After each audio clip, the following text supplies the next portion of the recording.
Le gala de bienfaisance organisé par la Banque humanitaire du Palais, qui s'est déroulé le 17 janvier au parc de la Beaujoire à Nantes, a tenu toutes ses promesses, voire plus encore. Une fête pour partager tout simplement et apporter une étincelle d'espérance.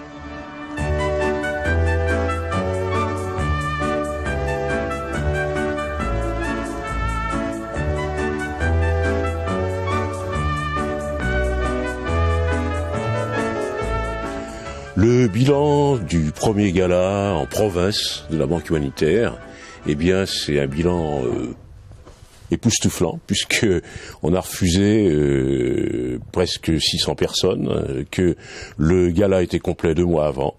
Les artistes ont fait une prestation exceptionnelle et gratuite. Tout était gratuit, la salle, la scène, les artistes, la technique, c'est quelque chose de magnifique.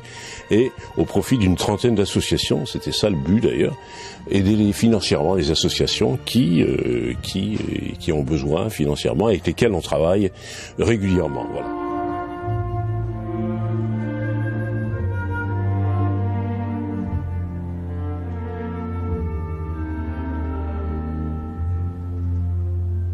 Donc le bémol, manque de place. Comment faire? Comment y remédier? Eh bien, nous avons déjà envisagé 2013, puisque je pense que on va changer quelques artistes, mais bon, il y en a qui reviendront, et on va programmer deux spectacles, c'est-à-dire 2200 places, ce qui est quand même quelque chose, c'est-à-dire une soirée le mardi soir, et puis autrement l'après-midi du mercredi. Voilà, donc ça va beaucoup plus vite que je ne pensais. Ils l'ont mis où, le public? Wow! Wow! Bon, ça doit être à moi, ça. Oui, guitare. Wow! Wow! Wow! Wow! Oh, putain! Ah, que Johnny est tombé! Ça me rappelle l'hôpital. Ah, il voit pas clair, Johnny. Vous savez pourquoi il est tombé? C'est pour ça que Camus, il veut plus de Johnny. Le dernier producteur, il m'a dit, Camus, il m'a dit, Johnny, faut plus que tu bues. Faut plus que tu bues. Ben, j'ai dit oui. Je vais faire comme l'équipe de Nantes, ils buent plus. Et les gens qui sont venus, c'est vrai qu'ils ont été très surpris, ils s'attendaient pas à ce que c'était un gala de bienfaisance. Qu'est-ce que ça peut être? Et l'organisation était parfaite, puisque déjà ils avaient le billet agrafé au programme, qu'il y avait tout un encadrement, même à l'entrée des comédiens qui accueillaient les gens, voilà. Donc il y avait vraiment, tout le monde s'y est mis. La Revue de la Cloche a prêté sa salle, sa scène, tous les bénévoles de la Revue de la Cloche étaient là. C'est un élan magnifique de générosité. Et le Crédit Mutuel était partie prenante. Il y avait un représentant de la SACEM également, voilà, et qui ont bien compris notre démarche. Et c'est très très bien comme ça.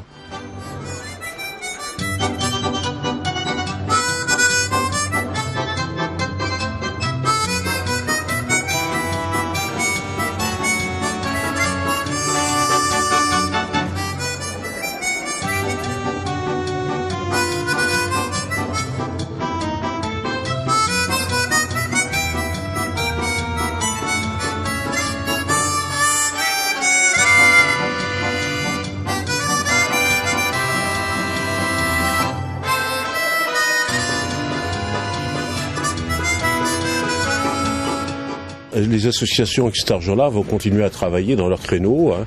Là, on va aider une association qui se crée, qui va s'occuper des SDF sur toute la région nantaise, mais aussi on va aider financièrement des associations qui œuvrent déjà depuis des années et des années. Hein. Donc il y a par exemple Amitié Roumanie, il y a Saint-Vincent de Paul à Nantes qui est très très important. Hein. Il y a plein d'autres associations qui Appel détresse aussi, avec lesquelles on travaille, et on travaille sérieusement. Justement, cette détresse humaine, si on fait un peu le bilan, je dirais, de 2011. Le bilan, il est léger, il est lourd, il est léger parce qu'on n'a pas fait assez, notamment dans le social. Là, on a donné quand même beaucoup d'argent, on a aidé beaucoup de gens, mais pas assez, on se rend compte. Et il est lourd aussi parce que ça n'a pas été une année très très heureuse, donc on va essayer de continuer avec les forces que nous avons et les moyens que nous avons. Et bon, c'est toujours très limité, hein, Il faudrait vraiment des visionnaires pour changer le monde. Sans pantalon et sans chemise, c'est Big Bisou dans le showbiz.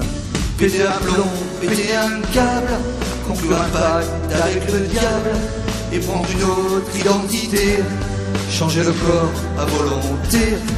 Je veux vivre 1000 vies en démonie, vivre 1000 interdits, être poli. Je veux vivre 1000 vies de comédie, vivre 1000 interdits, être maudit. Homo solo, reine des travelots, avoir le sexe de Rocco, Jacques folle du marais, bras dessous avec Traîner, Édouard Leclerc en jeune caissière, Laurent Huguier en vieille croupière, Omar Sharif au moulin rouge, là où les seins s'agitent et bougent.